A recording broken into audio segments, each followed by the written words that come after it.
Welcome back, ladies and gentlemen. You're listening to The Deal with D and J. Like your co-host, Jacob Prale.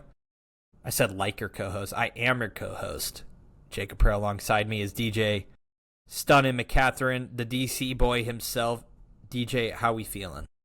We're doing pretty good. Some unique opportunities coming up. I get to go film the Commanders game, watch good old Jake Daniels probably sit on the bench for the Commanders' final preseason game. But interesting stuff nonetheless. Sports, football, right around the corner, man. It's exciting time. The buzz is going around here. So very Yeah, excited. week 0 is this week, right? Tomorrow will be Kansas State, Iowa State, and Dublin, Ireland. Right, we get a couple other week 0 matchups as well. I think we get like Stanford and Hawaii, some other little ones, but that K-State, Iowa State is going to be one to watch, which we'll touch upon later in this episode. Boise State, South Florida. Yeah, but that's next week, though. That's next week. That's What is next Thursday. week? That's right. Next I'm week. sorry. Looked at the wrong day. Other than that, I mean, DJ, we're right there. We're right there. NFL starting up, everything else starting up. It's just nice to be back. Sorry, baseball, you had your moment, and that moment is now gone. Was a fleeting moment for some. But I mean, let's start it. Let's start it here before we jump into, our college football stuff. Talk a little bit about the NFL here. Right? And the NFL has had some storylines happen in the last couple days, couple weeks, you name it, you look at it, right? The biggest one right now, Daniel Jones getting the starting nod over Anthony Richardson. Now, my initial reaction to that is surprising, a little bit baffling, and it feels like a reach because Anthony Richardson did not look bad enough to not get the starting job. And you don't draft the guy 4th 2 years ago and not have him at least start this year to see if what you had. Like we talked about before, it was going to be the shortest leash Anthony Richardson was ever going to be on. I didn't realize he was never going to be, like, getting out of the cage, And I'm not quite sure Daniel Jones is going to lead the Colts to where they are. I think if you're a Colts fan base, you're incredibly frustrated because if you're going to start Daniel Jones, I guarantee you 90% of that fan base would much rather just have Joe Flacco be your quarterback if you're going to bench Anthony Richardson. And Anthony Richardson really was okay towards the end of last year. He wasn't the greatest, but he wasn't like putting you out of bad spots. DJ, talk to me obviously a little bit about what you thought about it, but like, I don't know. I'm just over here like, why you're not I'm going to be honest, Colts, you're not competing for anything this year. So what do you have to lose putting in Anthony Richardson? Because now you just completely destroy the entire confidence of your fan base. I have the opposite reaction from you, Jacob, in you signed Daniel Jones to be the starter, right? I think they signed Daniel Jones with the expectation that at least that he could earn the starting job. But as soon as I saw that he signed him, I figured they had an expectation that he was more than likely going to win it. I think Yeah, something I happened. I want to At, interject. I want to interject because I think when you I want to talk about the signing specifically because Minnesota had a chance to go re-sign Daniel Jones, right? Mhm. Be the backup to JJ. Okay. Daniel is like, I'm never going to see the field, which is, again, to your point, which is why he goes to Indianapolis, because Indy must have told him, like, hey, you come here, you're going to compete for the starting job, which is kind of crazy to say after you've had Anthony Richardson for what's going to be his 3rd season. Continue. But Anthony Richardson hasn't produced, Yeah, but right? Like there's neither has Daniel Jones. I mean, he did lead his team with a great running back in Saquon to the playoffs. And I'm not saying that In the Daniel Jones greatest is gonna. I'm not saying that Daniel Jones is gonna come out here and and be Aaron Rodgers, right? Or be oh my gosh, who produced incredibly well for Darnold? Sam Darnold. He's not going to be Sam Darnold. He's not going to be. But I don't think that Anthony Richardson per se is a better option. What has Daniel Jones done in seasons past, and including this offseason, that makes you think he's a better option? But why can't you give a guy like Anthony Richardson more time to figure it out? Listen, if I'm the Colts, Anthony Richardson's going to be bad this year. He's going to be bad. But guess what? So is Daniel Jones. Now, if you think Daniel Jones is going to be the best option to win maybe 2 extra games this year and save your job, so be it. Obviously, I've seen some readings being like Jim Irsay, God bless his soul, like he really wanted Anthony Richardson because, again, coming out of college, Anthony Richardson looked like freaking what you want, hopefully, to become Cam Newton. But that's not who Anthony Richardson is. He's played a total of maybe 25 football games in his career. And that's spanning high school and college. He wasn't gonna, if Anthony Richardson was so good, he could have beat out Trask. And he never did. Oh no, not Trask. I'm thinking of Emory Jones. He could have beat out Emory Jones and he never did, right? It's kind of like the arch argument, right? But we've seen Daniel Jones be absolutely terrible. But you gave Anthony Richardson another weapon, and I think you got to at least let him try to be the franchise guy. Okay. Because now this team has gone through what feels like 5 different starting quarterbacks in a span of 3 years. This feeling very, no offense, DJ, Cleveland Browns-like. Cleveland Browns are a dumpster fire. We'll get to them here shortly. But I want to leave you with a couple thoughts here. One of them being that this offense kind of reminds me of a New York Giants-esque playoff run that they had, right? Phenomenal running back in the backfield in Jonathan Taylor and a good offensive line, right? And they do have a weapon out. They still have Michael Pittman, if I'm not mistaken. They have plenty of weapons. Josh Downs is phenomenal. Alec Pierce is a great over-the-top receiver. Michael Pittman. And now you add Tyler Warren into the mix. Right. So they are going to have weapons. Darren Waller, got my W's mixed up. But they have a similar offense. And not to mention, again, how last year ended for Anthony Richardson. Maybe the Colts are trying to light something up underneath him with losing this starting job, right? How bad does he actually want this? Like, his preseason stats weren't great. Right? He had a 54% completion percentage, but only had like 11 attempts, or that was in the game against the Packers. He only had 14 attempts completely with 8 completions in the preseason. I think it could be a fire starter. Is all I'm saying. I just think if you're a Colts fan, you want neither of these guys as your quarterback. I just want to compare like Daniel Jones is last year and Anthony Richardson's last year here, like before he played 10 games as a Giant in 2024. That doesn't sound right, but that's what it says. Here we go. Before getting, Anthony Richardson, the numbers for Anthony Richardson are freaking terrible here.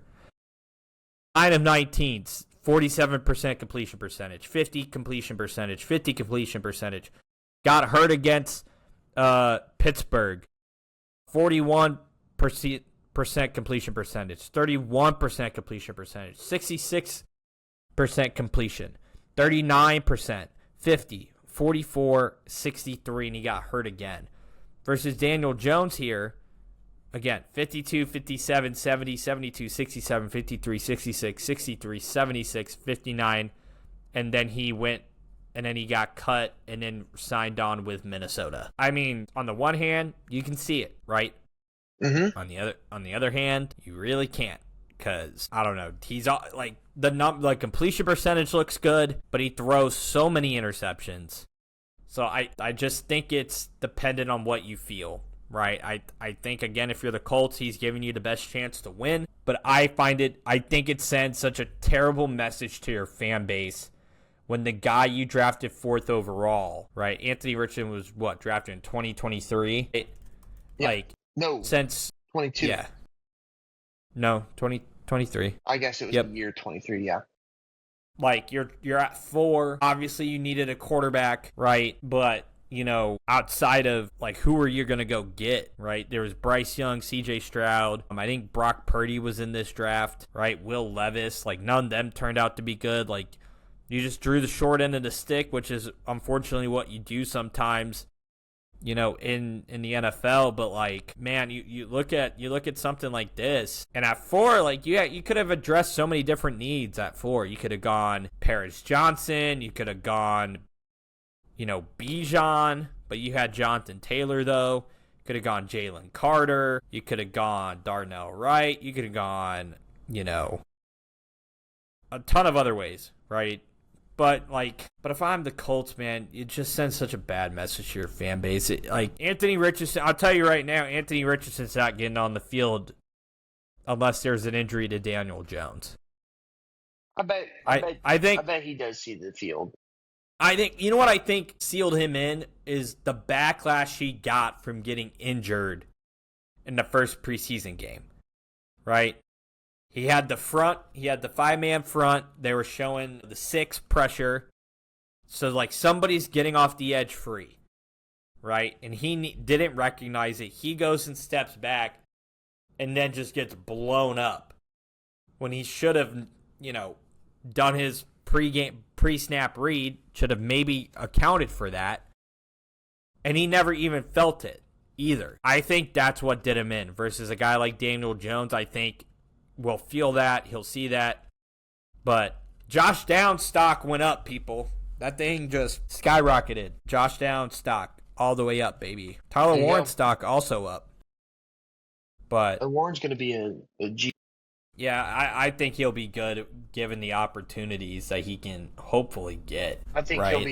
he'll be a much needed pass catcher for this Colts team. And with a check down too, as good as Daniel Jones is as a short man, he loves his short completions. I think that's going to work well in the favor of the Colts. I don't think this is as miserable of a squad as people are going to give it credit for. I think they're not going to be great, but I don't think this is going to be a 3-14 year. They'll be a top 10 pick, but I think they'll probably be like 5-7, something like that.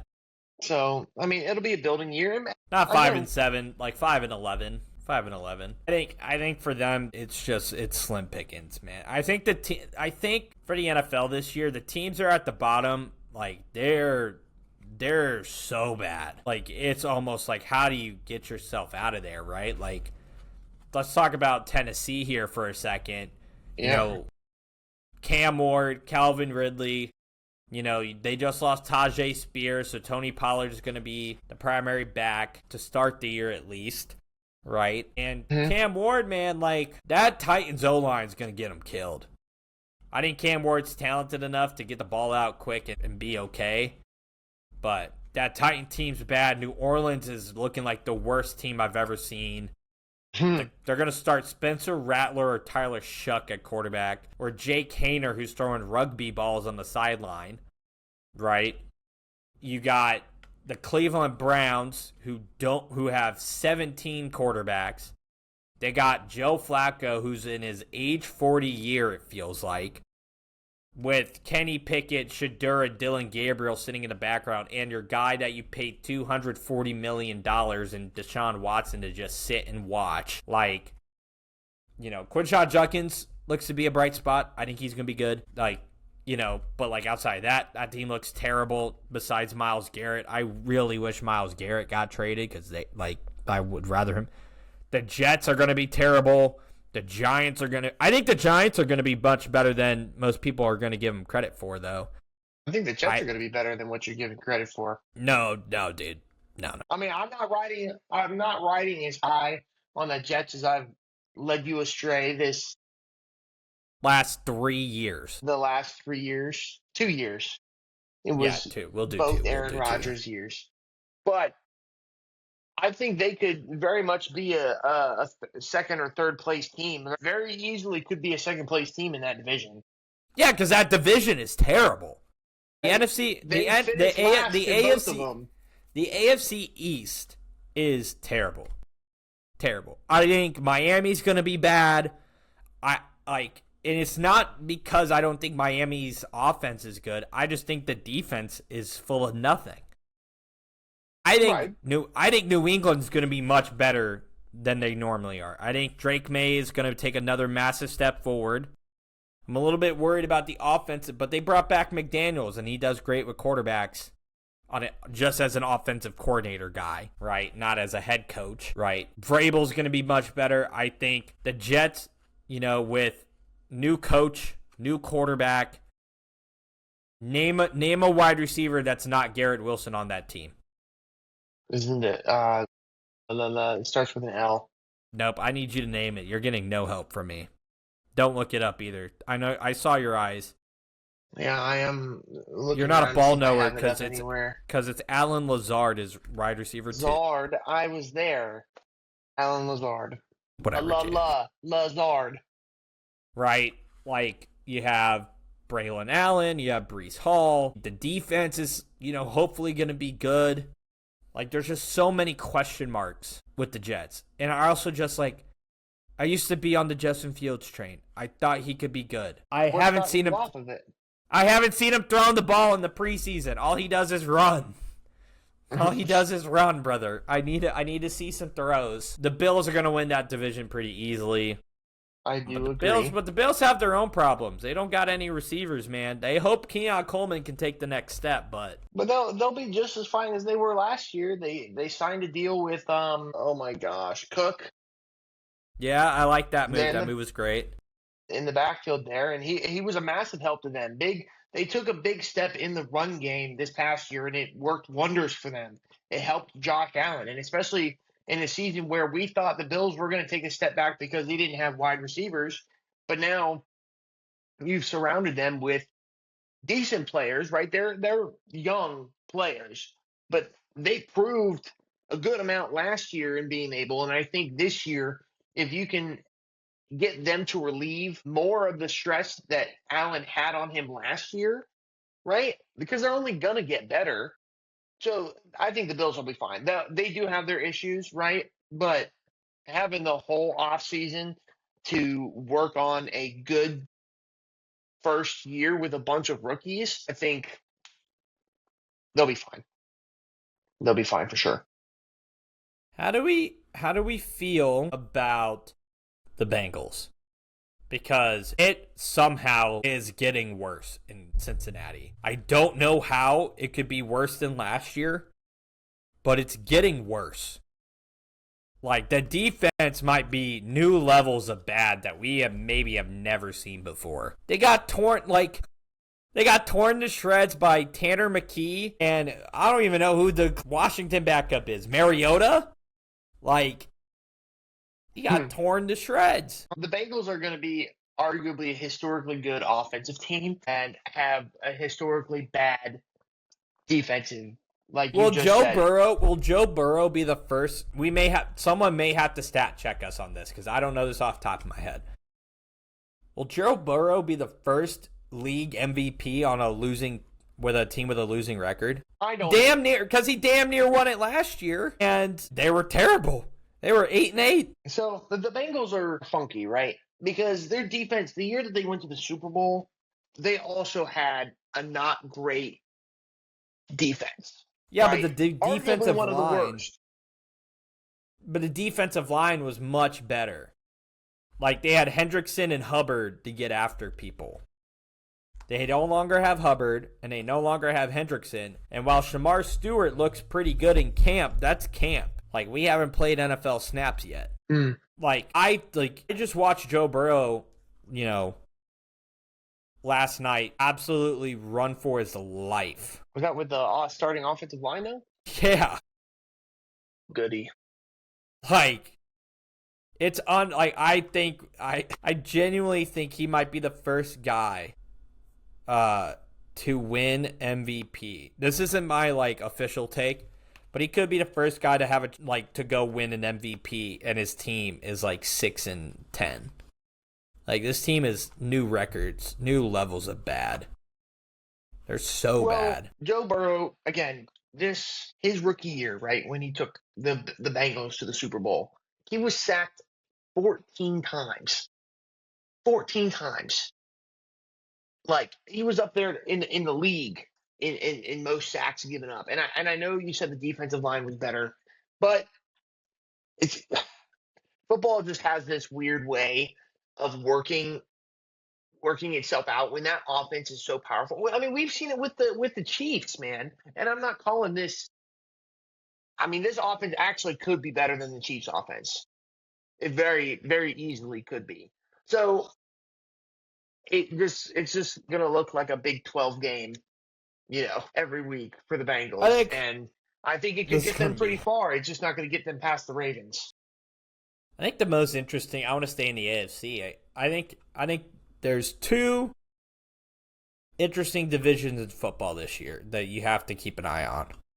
That's the AFC West and the NFC North are the two most interesting divisions in football this year. Okay, elaborate. In NFC North, you got Minnesota, right?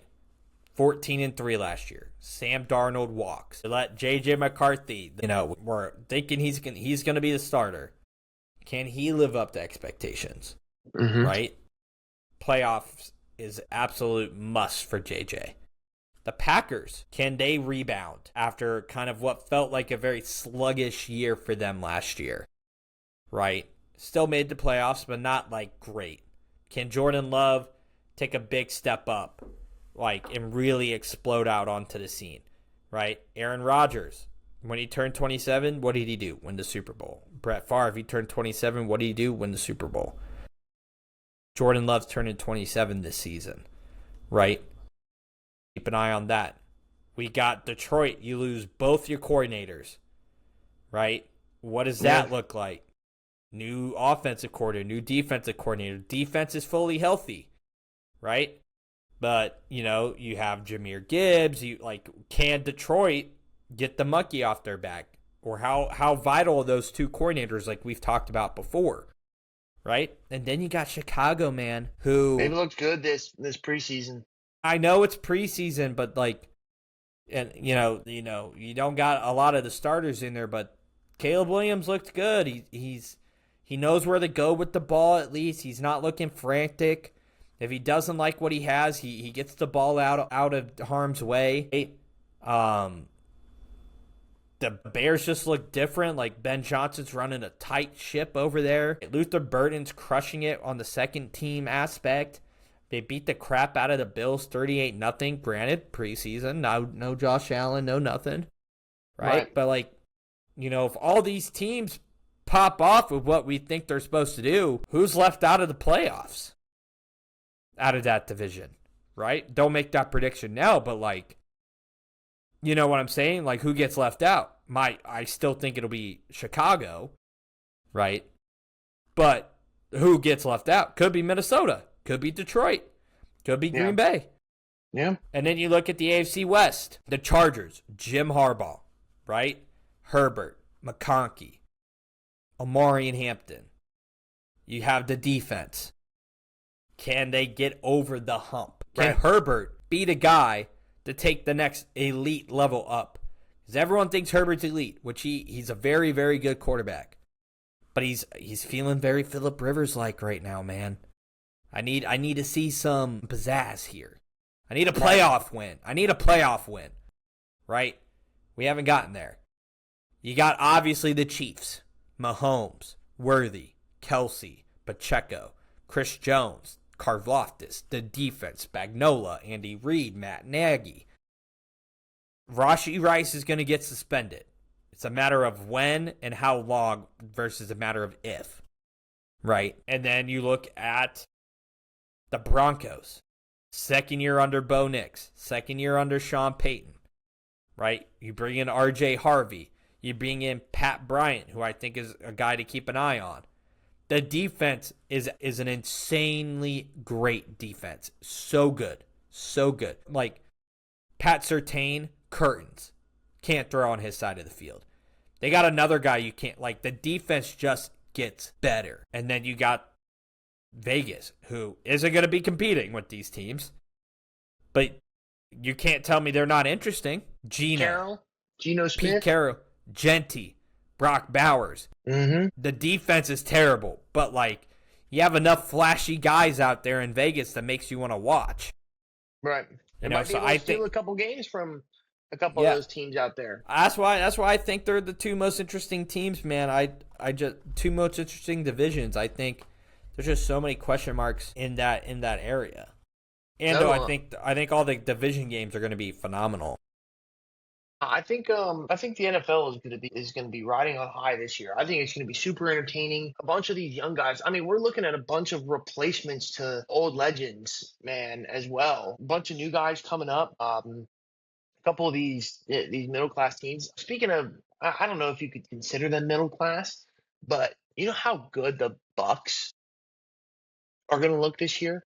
Have you seen Chris Olave, or not Chris Olave, excuse me, Emeka Egbuka out there this preseason? Good. He looks that good. offense looks like it's going to go up another notch, man. And if they're defensive, if the people they picked up in the draft this year are, semi-decent to that horrible secondary that they had last year, that team could be very sneakily good this year and a playoff nightmare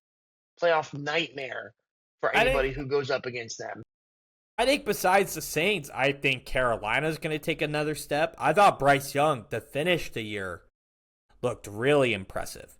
Yeah. Now you give him Tet McMillan, who I wasn't super high on in the draft process, but I've been seeing some stuff in camp. Again, it's camp. You can't put a lot of stock into it. Tet McMillan came from Washington? Arizona. Okay. Yeah. Yep, 6'5". Yep, 6'5", big body, lofted. Like, he looks like the number one guy. Looks like the guy for Bryce Young, right? And then you have Atlanta, right? They just signed. That's interesting. I think they just signed Judon, or he went somewhere else. I can't remember. But you have Penix with the full reins. You have Bijan, Darnell Mooney. You have Drake London, who blew up when Penix took over, right? Like, the defense has to take the next step up for them. But like this team looks like with them. Do you see an improvement from Kyle Pitts? Right, fantasy owners are all wondering this. But like, But besides fantasy, like, do you think this is a make or break season for Kyle Pitts? Right, he's been in the league. This is his fourth year in the league, and now he's finally got an offense that is stable underneath him. Do we see this being his make or break year? Either he does something or he gets sent somewhere else. He just falls into this void of tight ends. There's all the potential there. I'm looking at Kyle Pitts, like the lowest meme, where she looks at the pill bottle and she's like, it's like me, and then it's like drafting Kyle Pitts, and it's like I don't need it, but I want it. Like, it's propaganda I'm falling for this year. I think we see the breakout. I think we see it. And if it doesn't happen, then I think I'm fully off. But he's just so good. He was so good in college, man. Like he's got to figure it out, right? Do you think it's a him problem, or do you think it's an offense problem? Like, it doesn't seem like year in and year out he's the person that they prioritize getting the ball to. But at 6'5", 230, 240 pounds, you'd think he'd be the number one receiver. Like, I think he will become like, I think in Atlanta's perfect world, I think you're looking at like a bigger version of Gronk and Edelman with London and Pitts. In a perfect, pristine world. But yeah. But I am falling for the Kyle Pitts propaganda this year. See, I feel like I'm looking at these stats and I feel like I'm getting something wrong, because he obviously had the breakout year his first year of 1,000 yards, right? But only had one touchdown. And then Year two took a massive fall off at 356 yards and 2 touchdowns. But then he's 600 plus yards in the last 2 years, and then 3 and 4 touchdowns in this price. So it's like his scoring production is way low, but his yardage, I feel like 600 yards, like aggressively bad for a tight end. Like I don't know where to put tight ends in that mix. Like I feel like 1,000 yards is really good for a wide receiver. Then you have 600 yard mark for a tight end. Like I don't know. I don't know. Your guess is as good as mine, right? I We'll guess see. so. We'll see what happens. But yeah, DJ, I think there's a lot of stuff that we need to save for next week for our full NFL breakdown and preview. That was just small. Not a small. What was the big tidbit? It was an appetizer. An appetizer. But it's an appetizer from Chili, so it's a triple dipper that you guys just got. There you go. DJ, without further ado here, week 0 is this weekend. K-State, Yes, sir. Iowa State. Going to be an exciting game. I'm going to be locked in. Game day's going to be there. Guinness is going to be flowing. I might have a Guinness on Saturday in honor of it. I think I might have to pour me one, right? Just for the heck of it. Just for the heck of it. Without further ado here, though, DJ, we've broken down the 4 conferences, right? We've given how we think each conference is going to shake out. We've given who we like, who we don't like. Before we give our CFP predictions, right, we got to talk Heisman. And boy, there's a lot of dudes out there that could go for this Heisman, right? Obviously, a lot of people are talking about Arch Manning, right? Arch Manning is one of the most talked about quarterbacks. He is on Texas. He's got the whole 9 yards. Right. Got the last name. You got Cade Klubnik getting a lot of love. Right? You got Jeremiah Smith of Ohio State. Could we be looking at a Devontae Smith level like performance out of him? You got Garrett Nussmeier out of LSU. Right? You got Carson Beck, Drew Aller's in the mix. DJ Lagway potentially could be a guy, right? Like, we're looking at a lot of different people here to take this next step, right? Yeah. Who, DJ, do you think will win the Heisman this year? So, I'm not gonna lie to you. I'm between 2 people right now, and that is Clemson's Cade Klubnik and Ohio State's Jeremiah Smith. I think this is where you get into better versus most valuable, right? Because I think the way that Jeremiah Smith gets up here is he's obviously going to be the freak athlete that we knew him to be this past year, right? But it's how much he's going to save Ohio State with a brand new quarterback that's going to add a value to him that is going to struggle for people like Texas, for like Arch Manning, Garrett Nussmeier, and even like Drew Allard, right? I think that's what's going to carry Jeremiah Smith above them because of, again, their supporting cast. Cade Klubnik is up there for me because I'm kind of riding higher on Clemson this year than I normally would. And Jeremiah Smith would be my favorite if I wasn't riding so high on this Clemson wagon, if you will. But if they're going to get there, like I expect them to be, Cade Klubnik is going to have a breakout year. And to be honest, like Garrett Nussmeier had a very similar year last year to Carson Beck, and that was underwhelming, right? Like I don't completely understand the hype other than his experience. Drew Allard, again, very protective of the ball last year, and that was good. But you need to win the big games. And again, I'm struggling with that with Penn State this year. And Arch Manning, brand new into the league, he's got a tough schedule ahead of him. And to open up against Ohio State, I really think that's going to make or break kind of this Heisman run. For me, I love the Cade Klubnik pick, right? I think for how long he's been in college, this feels like this should be the year that he breaks through the glass ceiling, right? For me, I'm looking at one specific guy. Sophomore, quarterback, out of South Carolina, I'm looking at Lenora Sellers to win the Heisman this year. I Okay. think he could have a season that rivals, and this is so hot because Cam Newton was such a freak athlete in college. And his Heisman year was absurd. But I think if South Carolina is going to go to the big dance and go to the college football playoff, that's what he has to be. He has to be a Cam Newton-like specimen of an athlete. Granted, I want you to listen to these last 6 games, right? Because he started off very shaky, right? 10 of 23, 10 of 14, 9 of 16, 20 of 32, 20 of 31, right? But again, he's a freshman last year. Right. Starting with OU, 16 to 24, 175, 28 yards on the ground, 1 touchdown, beats OU 35-9. Big rushing game for them on the running back side. Plays A&M, almost kind of like his breakout, but it wasn't quite yet. 13 to 27, 244, 2 passing touchdowns. 15 carries, 106 yards, 1 touchdown. Plays Vanderbilt, 14 of 20, 238, 13 carries, 38 rushing yards.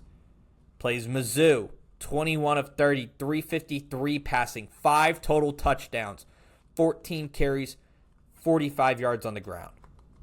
Wofford, 23 of 27, 307, 3 touchdowns, 13 carries, 53 yards. This is the breakout. Beats Clemson 17 to 14, 13 of 21, 164 passing, no passing touchdowns, but had 16 carries on the ground and 166 yards rushing with 2 rushing touchdowns. I think if South Carolina is going to go to the college football playoff, he has to perform to the level of a Cam Newton. Maybe a little below that, right? Maybe we're looking at a guy like Lamar instead, which is still high praise for a guy like Lenora Sellers. Right. He has the legs. He has the arm. He has the talent at South Carolina to do it. Their schedule is daunting, though. I'm not gonna lie. Are you picking him as your winner? Yep, I'm picking him as my winner. So you're getting him to sauce through at least 8. At least 8 of these games, you're looking at him getting through. Yeah. I don't think a Heisman winner wins this year with less than 8 wins, and that's a stretch in and of itself. Listen, man, first and foremost, this Oklahoma team, one of the most fraudulent teams I've ever seen. They're gonna beat the brakes off Oklahoma, right? Mizzou, I hate to say it, because I love my Mizzou Tigers, and you know I love my Mizzou Tigers. But I think they're better than Mizzou right now. They're better than Vanderbilt. They're better than Kentucky. I think they're going to get revenge against LSU because they put LSU on the brink. They put Alabama on the brink last year with Milroe. I think they're going to beat Alabama, right? I think they're probably going to lose a game to Ole Miss or A&M. Or LSU. I think I am really high on this LSU team. Really high on them.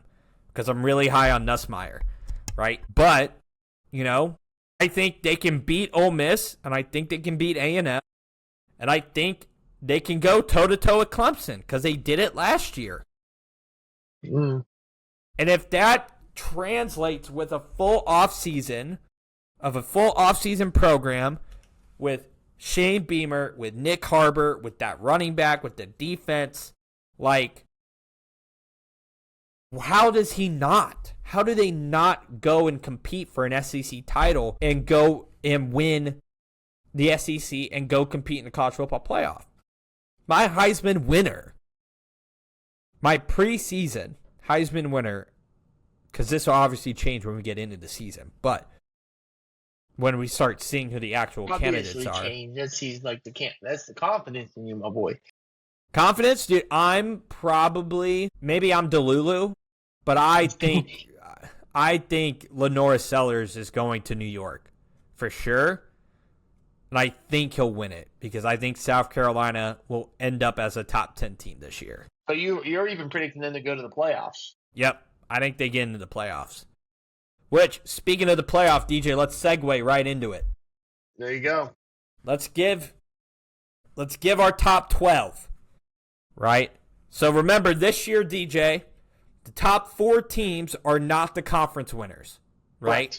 They can just be the top 4 best teams, right? And they get the bye as well. They get the bye. Correct. Give me your top 4. Give me who's got the byes. Oh, goodness. The byes are going to go to Ohio State at 1. I'm going to go. See, I got to remember who I picked to win the SEC. I believe, I believe Texas. Texas will be 2. I believe Penn State will be 3. And then number 4 here. Goodness gracious. Oh, Clemson. So at 1, I'm going Ohio State. Yep. At 2, Texas. Love it. 3, Clemson. Got it. 4, Penn State. DJ, I like those. I like those a lot. I really do. Wish I could love them more. Unfortunately, I don't. Right, for me, I'm going to go with 1 being Penn State. I think they get the monkey off their back this year. I was on the Green Dog podcast, and I do think Ohio State wins the Big Ten, but think it shakes out. I think it shakes out like a weird moment where it's like Penn State dominates all year, Ohio State maybe has a loss, and then they lose a close Big Ten game. Well, their loss would have to be to Penn State if you were going to put Penn State at 1 and then have them lose the Big Ten title. Then yeah, that's where Okay. I see that. All right. Maybe my logic's stupid. You can call me out. Call me out if it's dumb. Call me out if it's dumb. I think I saved your logic by telling you the only team that Penn State or Ohio State can lose to. I think both their I think both their losses are going to be to each other when they play each other twice. Okay, Gotcha. Does that make sense? Penn State in the regular season, Ohio State in the Big Ten championship game. Yep. At 2, I'm gonna go with Georgia here. This is a hot take. Okay. Right. I think Gunnar Stockton. I think the defense. Georgia has to be proven to me that they are getting knocked out of that realm at the top of the tier. Texas had 2 chances to beat them, and they couldn't beat them. Right? That speaks volumes to me. Right? At 3, I'm gonna go Clemson. Okay. At 4, this is Ohio State at 4. Right? 5, Notre Dame. I'm super high on Notre Dame. I love Jeremiah Love. I love Marcus Freeman as a coach. I think he's phenomenal. At 6, I'm going to Texas Longhorns. Sorry, DJ. I know you're going to get your 5 through 12. I'm just rolling here. You're going all the way. Yeah, just because I already started going. All right. I already messed up our segment here. That's on me. Crowd, hand up, coach. That's on me. That's on me. 7, we're going to go Oregon. 8, we're going to go LSU. 9, we're going to go Baylor. Ooh. Big 12, the Big 12 winner, Baylor. Whoa. Yep. Live it. Don't be afraid of it. Be aware of it. The Baylor Bears winning the Big 12. Whoa. Being the only team from the Big 12 to make it, because at 10, give me South Carolina. The right? only team? The only team. And as of right now, Clemson is also the only team from the ACC to make it. Because I'm also going to put in the Florida Gators at 11. And then your group of 5 team, give me the Tulane Green Waves. Whoa. Is it hot? Is it spicy? It's yes. Freaking scorching out here. Because guess what? You got 1, 2, 3. You got 5 SEC teams in this thing. I think Miami falls off a cliff. I think SMU's I don't think SMU's near this. I think the Big 12 is going to beat up on each other so much that if you win the conference, that's the only team's going to get in. And it's because Baylor's probably going to have 2 or 3 losses on the year because of Big 12 play. And I just think Florida and South Carolina are going to shake everything up. I think the Big Ten is going to take a step back in terms of how many teams get in. And I just think they're going to push this SEC bias to the moon. Your jaw is dropped, and that's what I'm here for. My gosh. It's a preseason thing. I'm not looking here to be right because it's college football. It's chaotic. I mean, I guess the chaos is what follows. You're really banking on some chaos. I'm banking on a lot of chaos. Wow. Okay. Let me see. I think DJ's speechless for the first time ever. I am having trouble processing this for sure. I gotta remember who plays college football these days. Number 5, I loved Notre Dame. I think that was a great pick at 5. At 6, I'm going Georgia Bulldogs. Runner-ups in the SEC. I think at 7, you're going to get the Big 12 champ in Arizona State, back for a second year in a row. See, this is where we start to get tricky. Is this 8 through 12 here, because there are a lot of teams that I would like to see make that leap, and one of those, I may have made a mistake. Nah, you know what? I did make a mistake. Screw it, because you know who's actually going to the SEC championship game instead of Georgia? It's going to be the Florida Gators. So you want Florida at 6? I do want Florida at 6. I want Florida at 6. I want to keep ASU at 7, but this is where Georgia is going to fall to 8, and then we got 9 through 12 once again. And I think that there are a couple teams here that fight some monkeys off their back, and it's really picking. Who did I have coming out of the Big 12 there? You said Arizona State. Oh, who did I have being the runner-up? Was it TCU? Yeah, you had TCU as the runner-up. Your hot take was TCU winning the Big 12 when we covered it. Was it? It was. It was a hot take. And I'm going to leave that hot take on the plate because I'm picking ASU as my winner. I'm going to stick to my gun at 7. All right. With ASU. But I do have to find a place to put TCU in here because they will make the college football playoff. And my hottest, I'm going to skip 9 for right now because I don't know who's going to get there. No, I do. Oregon's at 9. We're going to have TCU. Who do I have here? UT, Florida. At 11, this is going to be the hottest take of them all, Jacob. I might actually trump yours. Love to see you try. UNC. Wow. Bill Belichick's UNC team shocks the world in year 1 as him as head coach and makes the college football playoff at 11. How about that? I like it. And then to round out, I have really high hopes. Excuse me, hold on. I'm just struggling. For my last slot here, Jacob, at 12, Tim Beck's Coastal Carolina squad will be the group of 5. I think they have a tremendous year this year. I think they play upset towards the end of the year. With what team were we talking about? With South Carolina, right? And I think that win there, even if they get a couple of those wins, right, from those SEC, if South Carolina gets a couple of those big wins through some of those SEC schools like you predict, I think Coastal Carolina comes in, and I think they absolutely wreak havoc on South Carolina, and I think that jumps them in maybe even the broad scheme of things in the college football playoff poll, if not also their own rankings. Does that make sense? Like they could be just a top 12 or a top 11 pick to get in, but if not, then I still think that they do well in the group of 5 schedule. Well, DJ, give me your national championship matchup and your national champion.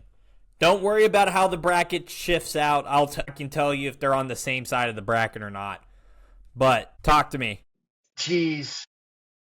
My standout here, if I'm, again, the bracket's the thing that kills me here, is because I think Ohio State and Penn State could play each other in the semifinal game, and I think that's going to be the matchup. And I think Ohio State goes back. And I predicted this in the Big Ten show as well, that Ohio State hands James Franklin all 3 of his losses this year, and Ohio State will play Clemson for the national title. And Your winner? Ohio State will repeat, having to avoid. Why am I not surprised? You picked your Baylor Bears to go into the playoffs. At what seed? Do you have them 9. at 8 or 9? At 9, yeah. Insane. Yeah, because if you think about it, Baylor's going to have like 4 or 5 ranked wins by that point. And they'll beat Auburn. We're hoping. Listen, man, that's all we can do at this rate. Everything, until the games are played, it's all hope. That's right. Facts. We're good at what we do. We are. For me, I am going to go with Clemson as well in the national title game. Who they play?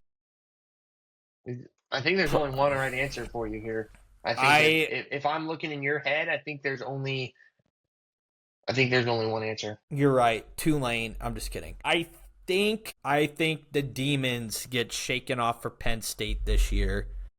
There you go. I think they get back. I think your winner is going to be Clemson. I'm right in your head there, buddy. I know you were picking Clemson. I just, you know what? If I think Penn State shakes off the Demons, they have to win it all. If they're going to shake off the Demons, they got to shake it all off. It's not good enough to get to the national championship game. You have to win the national championship game to exercise the demons of the past. And that's what Penn State's going to do this year. They are going to go and win this national title. They have the best team that they could ever have, and they have the quarterback that can do it. They have everything is there for them. They just have to do it. Penn State, national champions. I didn't know how to end that very passionate speech because it was getting very beautiful there. It was great. That would be a great national championship game too. That would be phenomenal. I think both would be great. But now let's talk, real quickly. Miami doesn't make it in. Miami's a projected top 10 team right now. I just don't like that team last year was so bad defensively that Cam Ward had to go and save them like out of 4 or 5 games. Cam Ward was great. For sure. Didn't even win the Heisman. Wasn't even considered for it. He was like a third. It was Hunter and Genty and then Ward. Right? That's how good college football was last year. I don't believe in Carson Beck, first and foremost. Hunter likes to argue with me that he's going to a better situation. Well, the defense is worse, and I hope Carson Beck can go and win them some games, and I'm not quite sure he can. Also, Cristobal finds ways to lose the game due to his terrible clock management. He's done it every year. It doesn't even have to be clock management. It's just he finds ways. Like they were 10-3 last year. They should have had 5 losses. They should have lost the Virginia Tech game. They should have lost another game. I can't remember which one off the top of my Cal was another game they should have lost if it wasn't for the Cam Ward heroics. Right? Cristobal and that team, while the transfer portal got better for them, I don't think things change on that side for them. So that's why I have them on the outside in. I have the same issue with Illinois. Illinois brings a lot of people back. Luke Altmaier looks good. But you're gonna play like I think 2 of those teams that we say make it. And I'm just not sure you're gonna have enough juice in the rest of that schedule to go and compete. Like for me, again, Baylor makes it for me, obviously. But the Baylor schedule warrants them getting in if they win a bunch of those games. Yeah, I had Illinois and they're just slipping off this list that I made. But like going back and looking at their schedule, man, they look like they're going to be exactly like Indiana last year. Yeah, dude. They're going to go 11-1. Lose to with a Ohio loss State. to Ohio State, and they're gonna make it in. And this Oregon team, I mean, they're not gonna be much. They're not much better, right? Their big game is at Penn State, a whiteout game on top of that. But Mm-hmm. they play Oregon State, Northwestern, Oklahoma State, Indiana, Wisconsin, Rutgers, Iowa, Minnesota, Washington, USC. And I'm not saying none of those games can't be tricky, but For me, like, I I had could slip UNC out and easily put Illinois in there just because I I'm more think confident in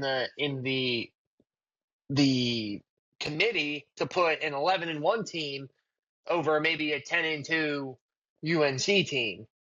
I think my hottest take for this year is that everybody who makes the top 12 have at minimum 2 losses. Ooh, 2. Yeah. I know we just Is that talked what about in the happened episode. last year? No, SMU got in with 1 loss, and their only loss So was did Clemson. Indiana. Actually, you know what? I can't say that if earlier in the episode I say Ohio State and Clemson's only losses are going to be to each other. Penn State. Yeah, and Ohio State. Yeah. No, It's an interesting look. College football you know what? College I will football say I will feels brand not. new this year. College football, it feels so brand new. You've got even the top, 2 of the top 3 teams in college football by that BS AP poll ranking have new quarterbacks coming into the situation, have key offensive players leaving, right? Key defensive players leaving as well, right? In your Ohio State and Texas. And then just everything else beyond is a question mark, right? Georgia's a question mark. The only team that we have any confidence based on prior events is really Penn State.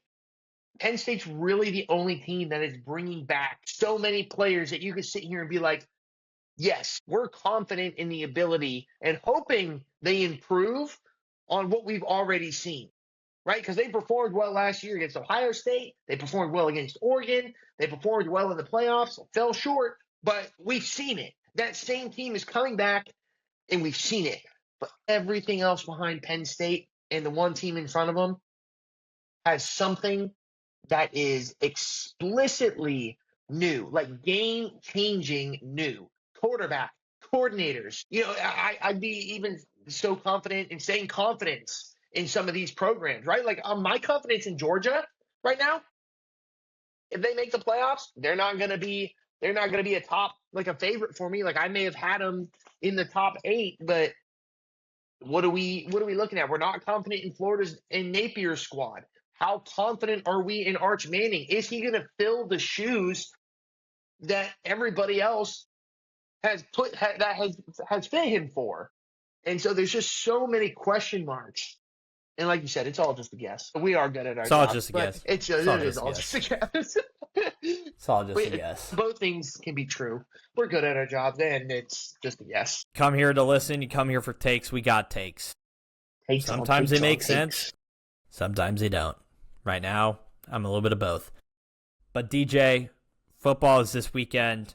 Can't wait. Can't wait to get started. DJ, I'm going to 2 college. Besides the ones I have to work at Baylor, I'm going to 2 Mizzou games this year. I'm going to try and go to a couple other ones. I'm super pumped for this upcoming year. It's going to be great. I feel like it's at an all-time high.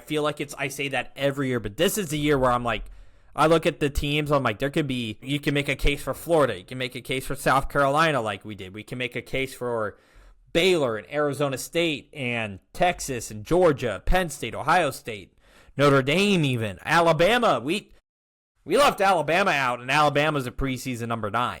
Like, just think about that for a second. You could have LSU make magic with Brian Kelly and all the hype there, right? But that's what's great about college football. We talk about it. We see it. Let's see where it goes. Let's kick off on Saturday. Crack a Guinness, split the G over there in Dublin. He has been DJ McCatherine. I have been Jacob Pearl. This has been The Deal with D and J.